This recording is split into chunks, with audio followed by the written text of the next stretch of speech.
Olá pessoal, eu sou o Rodrigo Sperb e eu gostaria de trazer para vocês aqui uma diferenciação conceitual que nem sempre é tão assim evidente para a grande maioria das pessoas. E para embasá-la, eu, eu recorro ao grande Alexis de Tocqueville, filósofo e pensador francês, que traz essa distinção de uma forma muito clara no seu famoso A Democracia na América, né, onde ele faz uma grande análise da democracia nos Estados Unidos aí nas suas primeiras décadas, né, logo após a revolução que culminou em 1789 com com a completa constituição dos Estados Unidos, né?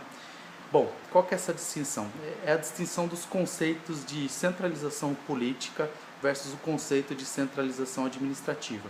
E por que isso é importante, né?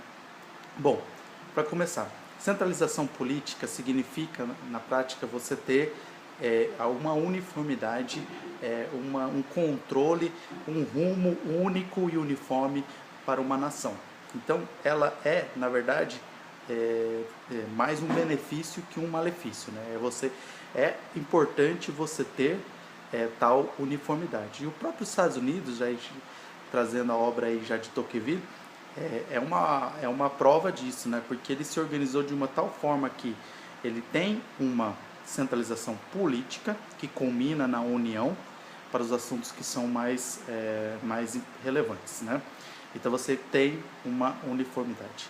Porém, a centralização administrativa é quando você daí tem o próprio controle do dia a dia administrativo, de todos os níveis hierárquicos, né, até a comuna, né, que é o termo que o Tocqueville utiliza para uma cidade, uma comunidade, né, uma pequena comunidade, de uma forma centralizada. Então isso traz, na verdade, mais malefícios do que benefícios. Mas Tocqueville traz um ponto interessante até. Ele diz, olha, a centralização administrativa, ela não é necessariamente um mal. Você conseguiria até tirar benefícios dela. Por exemplo, ao você conseguir, ao você ter uma visão muito mais, digamos, ampla e holística do que as diferentes comunidades poderiam exercer, teoricamente, se for bem conduzido, você conseguiria criar sinergias dessa centralização administrativa de uma forma bastante eficiente. Ela não é um mal em si mesmo. Porém, e eis o ponto central de Tocqueville para fazer essa distinção, a centralização administrativa, ela tem um custo, e esse custo é a liberdade política. Você não consegue ter centralização administrativa sem ferir a liberdade política dos níveis mais baixos, das comunas, né? E esse é a grande mensagem de Tocqueville.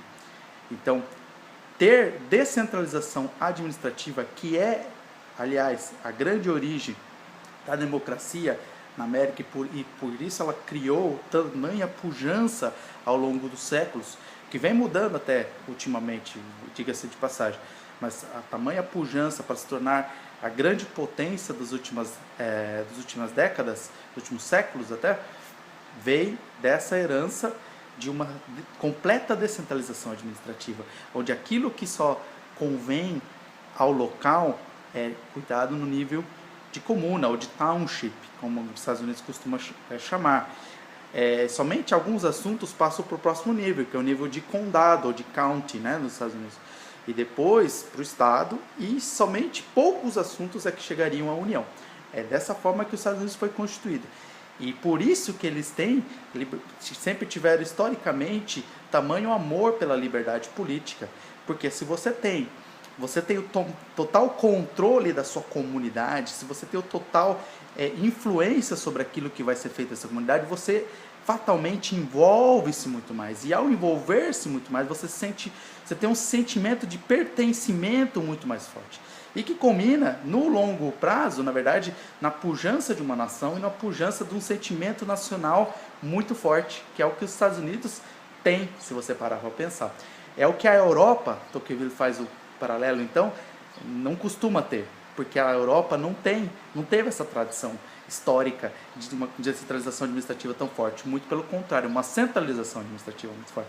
Então, quem está lá na ponta, o pequeno ali agricultor, Tocqueville até conta essa história, né, assim, fictícia, que um fazendeiro lá no interior lá da Europa e tal, quando alguém vem fazer um mal para a sua terra ou para a sua família, que seja, ele vai esperar do Estado essa defesa, porque ele não tem mesmo, ele aprendeu a não ter esse sentimento de pertencimento tão forte, porque tudo é administrado de forma centralizada, até mesmo a segurança.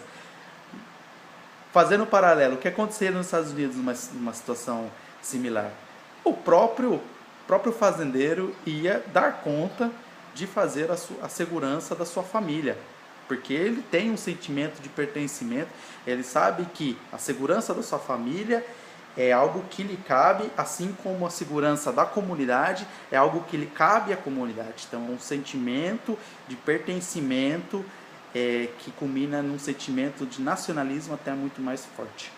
Então, esse comentário que eu queria trazer isso e também apontar, obviamente, que o Brasil vai por um caminho muito mal. Na verdade, historicamente, sempre esteve por um caminho muito mal, porque ele sempre teve sim centralização política, que tem até seus benefícios, mas em alguns pontos até não tem essa centralização política, que você possa parar para pensar em alguns assuntos que ainda são deixados, relegados aos estados a exercer determinadas escolhas. Então você não tem tanto centralização política, mas você tem com certeza sempre a tendência à centralização administrativa. Se você for ver o que os governos mais atuais têm falado, no sentido de centralização política. Vamos federalizar a educação, vamos federalizar assunto XYZ. Pelo amor de Deus, gente, nós temos que ir pelo caminho contrário. Nós temos que ir pelo sentido do princípio da subsidiariedade que vem lá do liberalismo econômico, né? Então, que aquilo que só convém ao local deve ser tratado no local. Para fechar, pequeno comentário só. Eu me criei numa pequena cidade do interior de Santa Catarina, próxima a Blumenau, chamada Timbó. Esse município tem bastante pujança econômica, porque tem uma série é bastante industrializado comparado com outros municípios. Município de 35 a 40 mil habitantes, não passa disso, ok? O que acontece? Esse município, ele municipalizou vários serviços, inclusive ele passou a tomar conta do próprio sistema público de saúde. Ele chegou para o governo federal e falou, ok, eu recebo sua verba, mas a administração vai ser feita por mim. E o que culminou isso? Num sistema de saúde que funciona relativamente, assim, bastante bem, principalmente se comparado com o padrão SUS. As escolas municipais são muito mais fortes que as escolas estaduais que existem. Então, mais uma vez, por quê? O que isso acontece? Porque aquilo que a sua comunidade tem muito mais, assim, o interesse de tratar bem daquele serviço público quando ela tem esse sentimento de pertencimento e que ela tem efetiva influência sobre tudo o que acontece. Um grande abraço, até a próxima.